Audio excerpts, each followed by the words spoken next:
شهادة أن لا إله إلا الله وأن محمد رسول الله.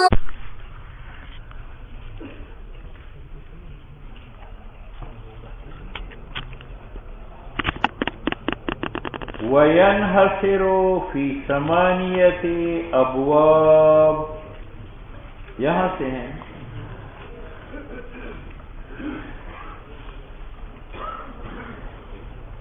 مصنف کہتے ہیں کہ علم معانی 8 ابواب میں منحصر ہے. 8 وہ ابواب آپ نے پڑھے ہیں: باب اسناد کا، باب مسند کا 2، باب مسند کا 3، باب متعلقات مسند کا 4، باب القصر 5، باب الفصل والوصل 6، باب الايجاز والاسناد والمساوات 7، اور باب آئندہ آ رہے. اب اس پر اعتراض ہے کہ آپ نے کہا کہ علم معنی 8 ابواب میں منحصر، حالانکہ ان 8 کے علاوہ 2 اور ہے. ایک کا نام مقدمہ ہے، ایک کا نام تنویہ. تو تنویہ کا عنوان یہ بھی علم معنی کا جز ہے، اور مقدمے کا عنوان یہ بھی جز ہے. تو 2 یہ ہو گئے، 8 وہ ہو گئے، تو 8 اور 2 8 ہوتے ہیں یا 10 ہوتے ہیں؟ اور آپ کہتے ہیں وَيَنْحَصِرُ فِي ثَمَانِيَةِ أَبْوَابٍ. تو مصنف جواب دیتا ہے کہ یار علم معنی میں کچھ مبادی ہے، مقدمات، اور کچھ مقاصد ہے. تو میں نے کل علم معنی کو 8 ابواب میں منحصر نہیں کیا، بلکہ علم معنی کی مقاصد کو، اور مقدمہ و تنویہ مقاصد میں سے یا مبادی و مقدمات میں سے. اس لیے کہتے ہیں وَيَنْحَصِرُ الْمَقْصُودُ مِنْ عِلْمِ مَعْنِي فِي ثَمَانِيَةِ أَبْوَابٍ. بات سمجھ میں آ گئی؟ اب اس پر ایک اور اعتراض ہے. اعتراض یہ ہے کہ یہ علم معنی ہے اور یہ 8 اقسام ہیں: اسناد، مسند، مسند، متعلقات مسند، قصر، فصل، وصل، ایجاز، اسناد، مساوات اور اجماع. تو یہ مقسم ہوا علم معنی. اور یہ آپ کو نحومیر میں آئے گا کہ مقسم کا حمل اقسام پر جائز ہوتا ہے. جیسے کلمہ مقسم ہے اور اسم، فعل، حرف اس کا اقسام ہے، تو ہر ایک پر کلمے کا حمل صحیح ہے. الاسم کلمۃ، الفعل کلمۃ، الحرف کلمۃ. تو آپ نے علم معنی کو مقسم اور 8 ابواب کو اقسام بنایا. اور مقسم وہ ہوتا ہے جس کا حمل ہر قسم پر جائز ہے. تو پھر علم معنی کا حمل ہر قسم پر جائز ہوا. باب احوال الاسناد علم المعانی، حالانکہ یہ حمل غلط ہے. باب المسند علم المعانی، باب مسند کا علمی معنی، علم معنی تو باب مسند کے علاوہ، تو یہ حمل صحیح نہیں ہے. تو آپ نے کس طرح علم معنی کو مقسم اور اس کو اقسام بنا؟ تو مصنف کہتے ہیں کہ تقسیم کی 2 قسم. ایک تقسیم کلی کی ہے، جزیات کی ہے. جیسے انسان کلی ہے اور اس کی تقسیم زید، عمر، بکر، خالد کی طرف، یہ تقسیم الکلی الی الجزء. اور ایک تقسیم کل الی الاجزاء ہے. میں نے تلوار اٹھائی اور پھر بگاڑا کا، کان ادھر رکھا، پاؤں ادھر رکھا، ہاتھ ادھر رکھا، باقی سامان کو باہر پھینکا. ٹھیک ہے. اب مولی صاحب یہ مقسم ہے اور وہ ہاتھ پیر جو ہے وہ اس کے اقسام ہے، لیکن یہ کل ہے. اور تو ایک تقسیم الکلی الی الجزیات ہے اور ایک تقسیم تو یہ جو مقسم کا حمل اقسام پر جائز ہوتا ہے تب کہ مقسم کلی ہو اور اقسام جزیات ہو. اور اگر تقسیم کل کا ہو اجزاء کی طرف تو کل کا حمل جز پر جائز نہیں ہے. یہ مقسم ہے لیکن اس کا حمل ید پر جائز نہیں ہے. الید پیر بگاڑا، الرجل پیر بگاڑا، الاذن پیر بگاڑا. تو یہ حمل مقسم کا اقسام پر کب ضروری ہے کہ مقسم کلی ہو اور اقسام جزیات ہو، اور جہاں مقسم کل ہو اور اقسام اجزاء ہو وہاں حمل درست نہیں ہے۔ یہاں جو علم معنی مقسم ہے کون سا مقسم ہے؟ کلی یا کل؟ کل۔ اور جو ابواب اقسام ہے تو وہ جزیات ہے یا اجزاء ہے؟ تو جناب علم معنی کی تقسیم کس کی طرف؟ ابواب ثمانیہ کی طرف۔ یہ تقسیم الکل الی الاجزاء ہے، نہ تقسیم الکلی الی۔ اس لیے فرماتے ہیں کہ انحصار الکل فی الاجزاء لا الکلی فی الجزیات۔ جواب دے دیے یا نہیں؟ وَإِلَّا اگر یہ انحصار کلی کے جزیات میں ہوتا نو لصدق علم المعانی علی کل باب، پھر تو علم معنی کا عمل ضروری ہوتا ہر باب پر۔ بات سمجھ میں آ گئی؟ وہ 8 ابواب کیا ہے؟ احوال الاسناد الخبری 1، احوال المسند الیہ 2، احوال مسند 3، احوال متعلقات فعل کے زید قائم فی الدار، یہ زید مسند ہے، قائم مسند ہے، اور بیچ میں اسناد تینوں آ گئے، اور یہ فی الدار متعلق ہے مسند کا، فی جار جر مجرور متعلق ہے قائم۔ والقصر، اور کبھی مسند بند ہوتا ہے مسند میں زید هو القائم، یہ ہوا ضمیر حصر فصل ہے، یہ قیام کو زید میں بند کرتا ہے۔ والانشاء والفصل والوصل، یہ دونوں مل کر ایک باب ہے۔ والیجاز والاتمام والمساوات، یہ تینوں مل کر ایک باب ہے۔ ٹھیک ہے، اب مصنف وجہ حصر کا بیان کرتا ہے کہ یہ 8 ابواب کیسے بنے۔ کہتے ہیں جو مرکب اسامی خبری میری زبان سے نکلتی یا اس کا مصداق ماضی میں ہوگا یا نہیں ہوگا۔ اگر اس کا مصداق ماضی میں تھا وہ جملہ خبریہ اللہ عالمان، تو اس کا مصداق کیا ہے؟ اتصاف اللہ کا علم میں، اور وہ اس کلام کے وقت اتصاف آیا یا سے پہلے ازل میں؟ تو اللہ عالمان یہ خبر ہے۔ اور اگر اس کلام کا مضمون مصداق ماضی میں نہیں تھا بلکہ ابھی حکم مقصود ہے، وہ انشاء ہے اضرب، تو ضرب مخاطب کا پہلے تھا یا ابھی؟ ایجاد مقصود، یہ انشاء، تو انشاء تو ایک باب ہے۔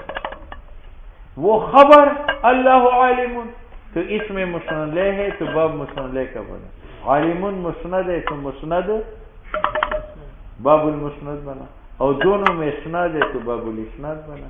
اور اللہ عالم کے ساتھ کبھی متعلق ہوتا ہے اللہ عالم فی الازل، تو یہ فی الازل متعلقات بنا، اور کبھی مسند مسند میں بنتا ہے اللہ هو العالم، علم خدا ہی میں بن گیا، تو یہ باب القصر بنا۔ اور ہر جملہ جب دوسرے کے بعد آئے یا ان میں اتفاق خبریت انشائیت میں ہوگی تو وہاں وصل ہوگا، یا نہیں ہوگی فصل ہوگا۔ اور ہر لفظ معنی مراد کی یا مساوی ہوگا یا طویل ہوگا یا قصیر ہوگا، یہ ایجاز اتنا مساوات کتنے ہوگا؟ وَإِنَّمَا انحصر منحصر ہوا مقصود علم معنی کے 8 ابواب میں، لأن الکلام کلام اما خبر او انشاء، یا خبر ہوگا یا انشاء۔ کیوں؟ لأنه کلام لا محالہ، وہ مشتمل ہے ایک نسبت تامہ بین الطرفین پر۔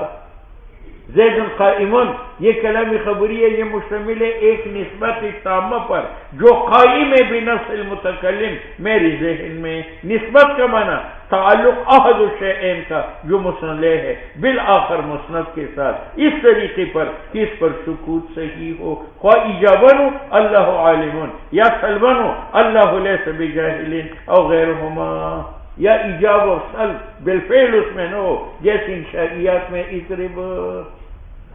آگے برت کیسی؟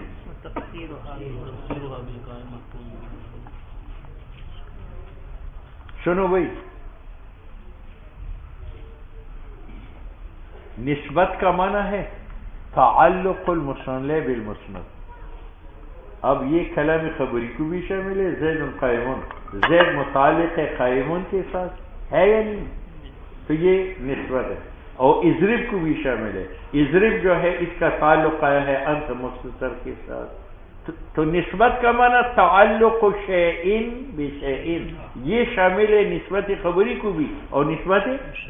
اور بعض لوگ کہتے ہیں کہ نسبت کا معنی ایقاع شیئن علی شیئن، ثابت کرنا محمول کا موضوع کی، یا سلب شیئن عن شیئن. یہ تعریف اس لیے غلط ہے کہ یہ زید قائمن کو تو شامل ہے، وہاں ایقاع قائمن کا زید پر آیا ہے، اور زید لیس بقائمن کو شامل ہے، سلب قائمن کا زید سے ہوا ہے، لیکن اضرب کو نہیں ہے. اضرب میں ایقاع ضرب کا ہے یا مطالبہ ضرب کا ہے؟ مطالبہ ضرب کا ہے. تو نسبت عام خبری شیء دونوں کو شامل ہے، اور ایقاع شیء علی شیء یہ نسبت خبری کے ساتھ خاص ہے. تو یہ تعریف العام بالاخص ہے. اس لیے علامہ کہتے ہیں میں نے نسبت کا معنی کیا تعلق شیء بشیء، اور جنہوں نے کہا ایقاع شیء بشیء یہ کیا ہے؟ غلط. یہ معنی ہے اس قول کا. وتفسیرها، اور نسبت کی تفسیر بإيقاع کے ثابت کرو المحکوم به محمول علی المحکوم علیہ مسلم پر او سلبی عنہ خطأ فی هذا المقام، کیونکہ یہ شامل نہیں ہے اس نسبت کو فی الکلام الانشائیہ نو فلا یصح تقسیم. پھر آپ نسبت کی تقسیم کیوں کرتے ہو خبر انشائی کی طرف؟ تعریف تو خاص ہے خبری کے ساتھ. فالکلام بس عملی سے ہر کلام خواہ خبری ہو یا انشائی ہو وہ نسبت تامہ پر مشتمل ہے. اس نسبت تامہ کا مصداق اگر مزین ہو تو وہ کیا ہے؟ خبری. جیسے اللہ عالم، تو اللہ کے اتصاف علم کے ساتھ اس کلام سے پہلے ازل میں ہے تو یہ خبر ہے. اور اگر اس نسبت کا مصداق خارج میں نہیں تھا، جس طرح اضرب پہلے ضرب نہیں ہے ابھی جا ضرب کا مقصود ہے تو وہ کیا ہے؟ انشاء. فالکلام ان کان لنسبته، اگر اس کی نسبت کے لیے خارج مصداق تھا فی احد الازمنۃ الثلاثہ اے یکون بین الطرفین فی الخارج، خارج میں نسبت ثبوتی سلبی ہو تو طابق ہو کہ وہ نسبت کلامی مطابق ہو اس نسبت خارجی کے ساتھ. اے تو طابق تلک النسبت ذالک الخارجہ، مطابقت یہ دونوں ثبوتیہ ہیں. جیسے اللہ عالم یہاں بھی نسبت ثبوتی ہے، اور خارج میں بھی خدا کے اتصاف بالعلم ہے وہ بھی ثبوتی ہے. اور سلبیتین اللہ لیس بجاہل یہاں نسبت سلبی ہے، اور ازل میں بھی نسبت سلبی ہے جال خدا سے سلب ہے. اور لا تطابقہ یا مطابق نہ ہو. کیا مطلب؟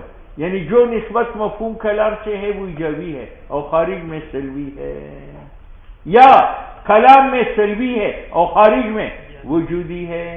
اللہ متعدد علیہ باللہ، اب یہاں نسبت تعدد کی ہے اللہ کی طرف اور خارج میں نسبت تعدد کی ہے یا وحدت کی ہے تو یہ مطابق نہیں ہے. تو یہ کہتے ہیں بے ان تکونا کہ وہ نسبت جو مفہوم من الکلام کا ہے وہ ثبوتی ہے، اول التی بینہما فی الخارج اول واقع وہ سلبی ہے، اور بالعکس تو اس کا نام خبر ہے. فالکلام خبر وإلا اے وإن لم يكن لنسبتی خارج، اگر نسبت کلامی کے لیے مصداق نہیں تھا کذالک جس کے ساتھ نسبت کلامی مطابق غیر مطابق ہو فإنشاؤنا وہ کیا ہے؟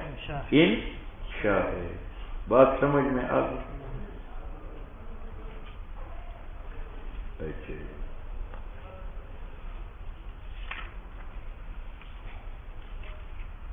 یہ اسی کا ترجمہ کرتا، اسی کا کہ جناب نسبت کے تین وجود ہیں. ایک وجود پہ ذہن ہے قیام زید، تو قیام کی اضافت زید کی طرف ہے، یہ نسبت کا وجود ذہنی ہے. وہاں سے اتر کر نسبت کلامی بنتی ہے زید قائم، یہ نسبت کلامی. اس سے اتر کر خارج میں کہ زید کے اتصاف قیام کے ساتھ خارج میں ہو، یہ نسبت کلامی ثبوتی جو مفہوم من الکلام ہے. اگر یہ اس کے لیے مصداق خارج میں ہے تو اس کو کیا کہیں گے؟ خبر. اور اگر یہ نسبت جو مفہوم من الکلام ہے اس کا مصداق خارج میں نہیں ہے تو وہ انشاء. خبر میں نسبت کلامی اگر نسبت نفس الامری کے مطابق ہے تو وہ صادق ہے، اور مطابق نہیں ہے وہ کاذب۔ تحقیقی ہے ان الکلام کلام اما یکون له نسبت بحیث، یا اس کے اندر ایسی نسبت ہوگی کہ وہ حاصل من اللفظ ہو، اور لفظ جو ہے موجدن موجد ہو اس نسبت کا، بغیر اس کے کات ارادہ کرے کہ یہ دال نسبت حاصلہ فی الواقع پر بین شیئین ہے یا نہیں۔ وہو الانشاء، جب آپ نسبت فی الواقعہ کا لحاظ نہ کرے تو یہ انشاء ہے۔ او یکون نسبتہ، یا نسبت کلامی سے ہوگی کہ ارادہ کیا جائے گا کہ اس کا وجود خارجی ہے تو ثابت ہو کہ یہ نسبت کلامی مطابق ہے اس کے ساتھ یا مطابق نہیں ہے، فہو الخبر۔ بات سمجھ میں آ گئی؟ اب وہ نسبت کی تین وجود، قیام زید یہ نسبت کا وجود ہے ذہن میں، زید قائمون یہ نسبت کا وجود ہے کلام میں، اور اتصاب زید کا قیام کے ساتھ خارج میں۔ اب اگر اس نسبت کلامی کے لیے نسبت خارجی ہو تو یہ خبر ہے، نہ ہو تو یہ انشاء ہے۔ نسبت خبری اگر مطابق ہو نسبت خارجی کے ساتھ تو صادق ہے، مطابق نہ ہو۔ لأن نسبت جو نسبت مفہوم من الکلام ہے یہ وہ نسبت کلامی ہے، الحاصلۃ فی الذہن حاصل فی الذہن ہے، یہ نسبت ذہنی ہے۔ لا بد ان یکون بین شیئین، لا بد یہ کہ یہی نسبت ذہنی و کلامی مسند لے مسند میں ہو قطع نظر عن الذہن، لا بد ان یکون بین هذا الشیئین، وہ نسبت مسند لے میں ہوگی فی الواقع خارج، یا نسبت ثبوتی ہم کہے ھذا ذاک یعنی زید قائم، اور سلبی بے اللہ یکون ھذا ذاک زید لیس بقائم۔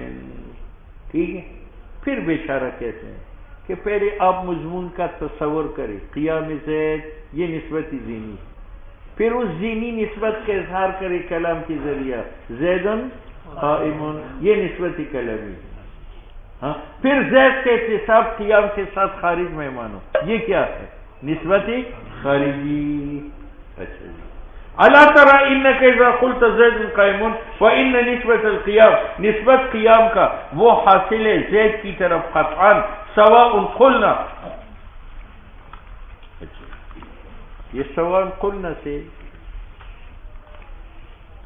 ایک اعتراض کا جواب دینا چاہتا۔ اعتراض یہ ہے کہ آپ نے کہا نسبت کی تین وجود ہے، ایک ذہنی وہ قیام زید ہے، ایک کلامی وہ زید قائم، اور ایک اعتراض یہ پڑتا ہے کہ نسبت کا وجود پہ ذہن تو ٹھیک ہے، کیونکہ نسبت مانا ہے معنی کا ضرب ذہن ہے تو نسبت کا ضرب بھی ذہن ہے، نسبت فی الکلام بھی ٹھیک ہے کیونکہ نسبت منصوب الیہ منصوب چاہتے ہیں، اور منصوب الیہ کلام میں ہے تو نسبت بھی کلام میں ہے، لیکن یہ سمجھ نہیں آتا کہ نسبت خارج میں ہے، خارج کے اندر جو ہے وہ جواہر ہوتے ہیں، اور مانا یہ تو معقولات میں سے ہے، تو نسبت کا وجود خارجی کا، تو یہ مصنف کہتے ہیں کہ یار خارج میں نسبت کا وجود یہ نہیں ہے کہ بذات موجود ہے، بطبع طرف ہے کہ بطبع زید موجود ہے یا نہیں، ہاں زید موجود ہے، جب زید موجود ہے اور قیام کے ساتھ متصف ہے تو اسی قیام اور زید جو خارج میں موجود ہے اس کی طبع سے نسبت بھی ہاں سواء قلنا، خواہ ہم قول کرے کہ نسبت امور خارجیہ میں سے ہے او لیست منہا، وہذا معنی وجود نسبت الخارجیہ، یہ معنی ہے نسبت خارجی کا کہ بطبع طرفین کی موجود۔ چلو اگر کلام کے لیے مصداق نہیں تھا تو وہ انشاء، اور اگر مصداق تھا تو وہ خبر، اور خبر کے لیے لابد یہ مسند سے ایک باب، مسند سے دو باب، اسناد سے تین باب، اور مسند کا کبھی کبھی متعلقات ہوتے ہیں، اذا کان فعلا قام زید فی الدار تو قام مسند کے لیے فی الدار اس کا متعلق ہے، او فی معنی ہو یا شبہ فعل ہو، زید قائم فی الدار تو قائم شبہ فعل مسند ہے، اور فی الدار اس کا متعلق ہے، معنی فعل مصدر ہے، اسم فاعل مفعول ہے، وما اشبہ ذلک۔ اب علامہ اعتراض کرتا ہے، اعتراض یہ کہ تم نے کہا کلام کی دو قسم ہیں، انشاء اور خبر، اور خبر میں یہ 7 ابواب ہے. اعتراض پڑتا ہے یہ 7 ابواب انشاء میں بھی ہے. اضرب میں اضرب مسند ہے اور انت مسند لے ہے اور درمیان میں اسناد ہے. اگر فداری لگائے تو وہ متعلقات میں سے. تو یہ ابواب جو خبر میں بنتے ہیں یہ تو انشاء میں بھی ہے. آپ نے خبر کی ساتھ کیوں مختص کی ہے؟ اس لیے کہتے ہیں ولا وجہ لتخصیص هذا الكلام بالخبر. ٹھیک، لیکن متول میں اس کا جواب ہے کہ اضرب میں اضرب مسند اور انت مسند لے اور فداری متعلقات مسند. ہاں تو مسند لے اسناد متعلقات مسند یہ انشاء میں آئے، لیکن یہ بھی خبر کے ہیں. کیوں؟ یہ آئے اضرب میں، اور اضرب اصل میں تضرب سارا حذف کردن بعد ازان ابتدا بالساکن محال بود حمزه وصل در اول در آوردن اضرب شان. تو جب یہ اضرب اصل میں تضربو ہے اور تضربو خبر ہے یا نہیں ہے، تو جو ابواب انشاء کے ہیں وہ ابواب کس کے؟ خبر کے ہیں. انشاء میں مستقل ابواب نہیں ہے. بات سمجھ میں آئی؟ اس لیے مصنف نے انشاء میں ان کے اجرا نہیں کیا، خبر میں کیا. یہ آپ کو صرف امیر میں آئے گا انشاءاللہ. ابواب الصرف میں آئے گا، علم صیغہ میں آئے گا. ٹھیک ہے. وَكُلُّ مِنَ الْإِسْنَادِ وَالتَّعَلُّقِ، اور ہر ایک اسناد و متعلقات اسناد میں سے اما بقصر جیسے زید هو العالم، اور بغیر قصر جیسے زید قائم، اور ہر جملہ قرنت جب پیوست ہو جائے اخرى کے ساتھ اما معطوفتان یا وہ جملہ ثانی معطوف ہوگا علیہ اولا پر تو یہ وصل، او غیر معطوفت یہ فصل، او کلامی بلیغ یا زائد ہوگا اصلی مراد پر لفائدتن تو وہ اتناب ہے، یا زائد نہیں ہوگا تو اگر مساوی ہے مساوات ہے کم ہے تو ایجاد ہے. مصنف نے کہا کہ کلامی بلیغ یا زائد ہوگا اصل معنی پر اور زیادت لفائدتن ہوگا. تو اتناب کو جدا کیا تطویل سے. تطویل بھی زیادت لفظ کا ہے معنی پر لیکن اس میں فائدہ نہیں ہے تو وہ عبث ہے، اور اتناب بھی زیادت لفظ کا ہے معنی پر لیکن یہ زیادت اس طرح زبیعی اتناب کی تعریف میں لفائدتن کی قید کے ساتھ احتراز کیا تطویل سے. ٹھیک ہے. اب علامہ کہتے لفائدتن قید لگانے کی ضرورت نہیں ہے. کیوں؟ تم نے لفائدتن قید لگا کر تطویل خارج کیا، حالانکہ تطویل پہلے قید سے خارج ہے. والکلام البلیغ، جب کلام کو موصوف بنائے کس کے ساتھ؟ بلیغ کے ساتھ، تو تطویل میں بلاغت نہیں ہے وہ خارج ہو گیا. اس لیے کہتے ہیں علاوہ یہ کہتا ہوں کہ حاجت نہیں ہے الیہ لفائدتن قید کو بعد تقید الکلام بالبلیغ اور غیر زائد، یا زائد نہیں ہوگا اس کا نام ایجاز و مستوعب. وجہ حصر بیان کیا ہے. علامہ یہاں ماتن پر ایک اعتراض کرتا، اعتراض یہ کرتا ہے کہ یہاں دو چیزیں ہیں، ایک قابل ذکر ہے اس کو ذکر نہیں کیا، ایک قابل ذکر نہیں ہے اس کو ذکر کیا.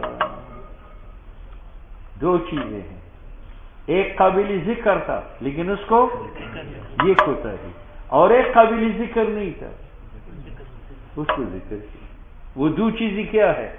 ایک وجہ حصر کی ہے ان ابواب میں، اور ایک وجہ جدائی ہر باب کا ہے دوسرے باب سے. ٹھیک ہے. یہ جو وجہ حصر ہے یہ قابل ذکر نہیں تھا لیکن مصنف نے اس کو ذکر کیا. مطلب قابل ذکر وجہ انفراد ہر باب کا ہے دوسرے باب سے. یہ مسند کا باب کیوں علیحدہ کیا مسند سے؟ مسند کا باب کیوں جدا کیا باب الاسناد سے؟ باب الاسناد کو کیوں جدا کیا باب متعلقات مسند سے؟ اس کو کیوں جدا کیا باب القصر سے؟ باب القصر کو کیوں جدا کیا وصل و فصل سے؟ اس کو کیوں جدا کیا ایجاز اتنا مساوات سے؟ تو اس نے ذکر کیا وجہ حصر، یہ محتاج ذکر نہیں تھا. محتاج ذکر جدائی ہر باب کی ہے خر سے، وہ اس نے ذکر نہیں کیا. یہ معنی ہے ہاذا، یہ جو وجہ حصر ہے کلہ ظاہرا، یہ ظاہر ہے لیکن لا طائل تحتہ، اس کی ذکر کرنے میں کوئی فائدہ نہیں ہے. بات سمجھ میں آ گئی؟ اچھا جی. کہاں کیوں ظاہر ہے لأن جميع ما تمام وہ ابواب ثمانیہ جو ماتن نے ذکر کیا خسر سے فصل سے وصل سے ایجاد سے اور اس کے مقابلین جو اتنا مساوات ہے انما ہی من احوال الجملہ سب کو معلوم ہے کہ یہ حالات جملے کا مسنلے کا مسند کا جیسے تاکید تقدیم تاخیر وغیرہ ذالک یہ ظاہر چیزیں ہیں یہ محتاجی ذکر محتاجی بیان کون سی چیز ہے ہر باب کی جدائی کیوں کی گئی دوسری باب سے یہ معنی ہے فل واجب فی ھذا المقام واجب اس جگہ میں یہ ہے کہ یہ بیان کرے سبب افرادها سبب جدائی ابواب کا وجعلها ابوابا براسها اور ان کو مستقل باب بنانا وقد لخصنا ذلك في الشرح اور میں نے اس کا خلاصہ نکالا ہے کس کے اندر متول میں ٹھیک اس نے وہاں بیان کیا کہ باب الانشاء کو جدا ذکر کیا اور باب الخبر کو کیوں یہ مبین ہے اس کا مصداق ماضی میں نہیں ہے اس کا مصداق ماضی میں ہے ٹھیک پھر مسند کو جدا کیا مسند سے کیونکہ مسند نیلے عمدہ ہوتا ہے اور مسند فضلہ ہوتا ہے اور عمدہ فضلہ میں تباین ہے اور متباین ایک باب میں جمع ہے پھر اسناد کو مسند و مسند سے جدا کیا مسند و مسند جواہر ہے اور اسناد معنی عرض ہے اور جوہر اور عرض میں تباین ہے اس لیے باب الاسناد کو جدا کیا اور اس کو جدا کیا پھر مسند و متعلقات مسند کو جدا کیا کیوں اس لیے کہ مسند متبوع ہے اور متعلقات مسند تابع ہے اور تابع متبوع سے مبین ہوتا ہے اس لیے ان کو جدا باب میں ذکر کیا ٹھیک ہے یہ متول میں ذکر تنبیہ